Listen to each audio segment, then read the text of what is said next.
Okay, so talking about this method, uh, we are using FFT. We don't know what does that mean yet. I will go on YouTube looking for Indian guys to teach me that. But for now, since I'm recording the video, I will just go ahead and understand this code first. So review in FFT. What does that mean?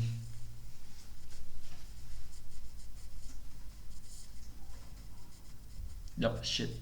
I still don't understand what FFT means. So, well, let's just try to read some things first before I'm moving on.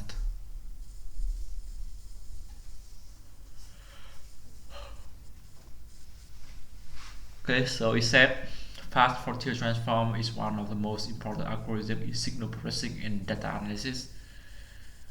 I have used it for years, but having no formal computer science background, it occurs to me this week that I have never thought to ask how the FFT to compute the discrete frontier transform so quickly. I just have an old algorithm books and looked at it and enjoy reading the book about this deceptively simple computation trick that G.W. Coley and John Tukey outlined in their classics 1965 paper introduced the subject. The goal of this post is to dive into the Coley-Tukey FFT algorithms, explaining the symmetries that lead to it, and to show me and to show some straightforward Python implementation putting this theory into practice. My hope is that the exploration will give data scientists like myself a more complete picture of what is going on in the background of the algorithm we use. So let's start with the definition. He just gives his introduction in his blog, and that's fine to me. I just waste some time reading his introduction, and I will start moving on. The MIT with the complexity of O and log n algorithm to compute a discrete frontier transform DFT. So there's not another way to transform the signal is DFT, right? And it has a lot more complexity. It costs a lot more computing powers. So FFT is just a more sufficient way, efficient way to transform the signal. And let's move on, right? So can you understand is the math formula, right? They calculate the sums of xn, x is a signal, you already know that, right?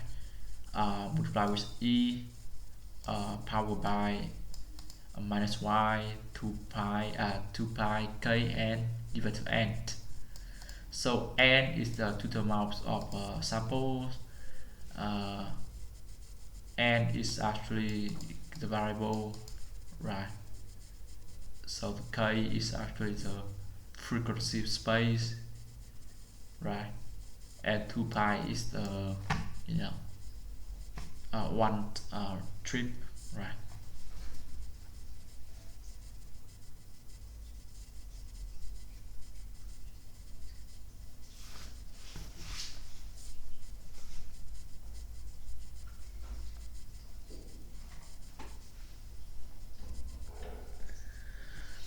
So the transformation with from xn to xk, so transform this signal to another signal. So is the is transform from configuration space to frequency space. So it can be very useful in both exploring the power spectrum of a signal and also transforming certain problem for more efficient computation. So for example, in this action you can check the chapter 10, okay, blah blah blah. So let's go to computing discrete Fourier transform. So we will just consider ourselves only with the forward transform, as an inverse transform can be implemented very similar manner. So taking a look at the DFT's expression above, we can see that it is nothing more than a straightforward linear operation. It's a matrix vector multiplication of vector x. So let vector x is equal with m, it's a matrix m multiply with the vector x, and much m is given by m equal to e powered by minus I a negative I, right, multiply with the 2 pi kn divided by n. So which is in my, we can compute the DFT using simple matrix multiplications. So he write down he programs this formulas, right, with DFT. So very simple things to do. He define an array, right? He define an array with the space x, right? And then he calculate the length. So x shape 0 is the length of the, it is the size of the matrix actually, and then we do a range for it. So range for 1 for to n, right, to 0 to n, right? That is the arrangement, the one thing. And k is actually let me say reverse shape, reverse matrix of n and to 1. So and the code is actually very easy to understand actually.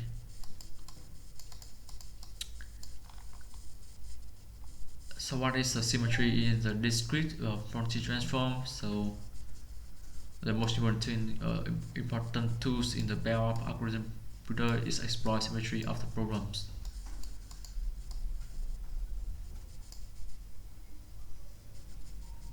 Yeah, so we can keep moving on, and that's it. Very good blog post actually. I don't think I can use anything from here. It's still not explain what the method, what is the method FFT in MATLAB means. So if we take a look at the FFT in MATLAB or in MathWorks, I think it can give a bit more explanation with regard to implementation stuff. So the whole algorithm is they just put in this very short naming function FFT, so it's 3 letters. So the input is x, is the signal we want to transform, right? So if x is the vector, then FFT return the Fourier, sorry, it's called Fourier, not frontier. Fourier's transform of the vectors. If x is the matrix, then FFT treat the column of x as the vectors and return the Fourier transform of each column. So matrix is just a combination of multiple columns, and each column is a vector. So FFT just go through each column and convert it to a transform, a Fourier transform of each column, each vector, each column, and fill back to the matrix. So we have the same length, right? Same length is the first dimension, and as well second dimension. Let's just change the values inside it. And if x is a multi-dimensional array, then FFT treat the values along the first array dimension whose size does not equal 1 as vectors and return the Fourier transform of each vector. So it's quite easy actually to understand, not too difficult. So for noisy signal here, he just basically plot out this corrupt signal of 0 mean random noise, and then when he used FFT, we got this, and we just, you know what, we just reduce it down by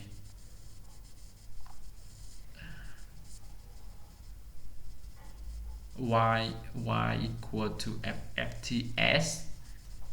So S is coming from,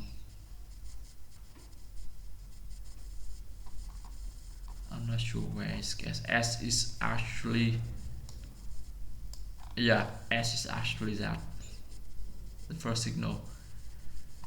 And P2 is the same thing, absolute Y equal to L P1 is P2. Okay, it's define the range.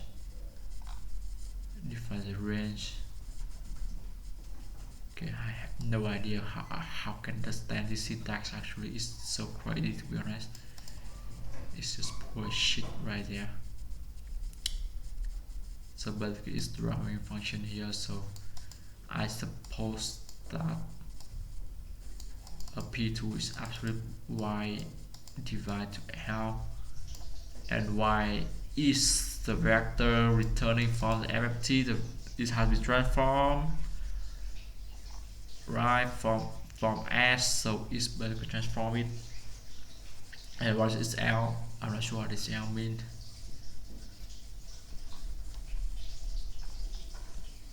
So L is the length of signal. That's good.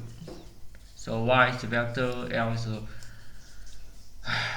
actually the length of signal. That's good. And P1 equal to P2, and it's received parameter here, which is very weird actually. So 1 divided to L is the frequency. I know it's not a frequency. It's a range. It's a range from 1 to 100, 150, 1,500, right? 150, 100. Yeah, so we say that. 1,050. Yeah, and divide to 2. So this one divided 2 and it's plus 1. Okay, this code is so difficult to understand for me right now, because I have no way to understand this part. And we plot the f is what is this f mean? I actually have no idea what f mean in this context. Okay, f is actually the frequency multiplied with the range starting from 0 to L divided 2. And if you remember correctly, L is the length of signal, so length of signal divided to 2 is 750, and it divides a length another more. So we change the domain, right? It change the domain, so from 150 1,500 it divides to 550. So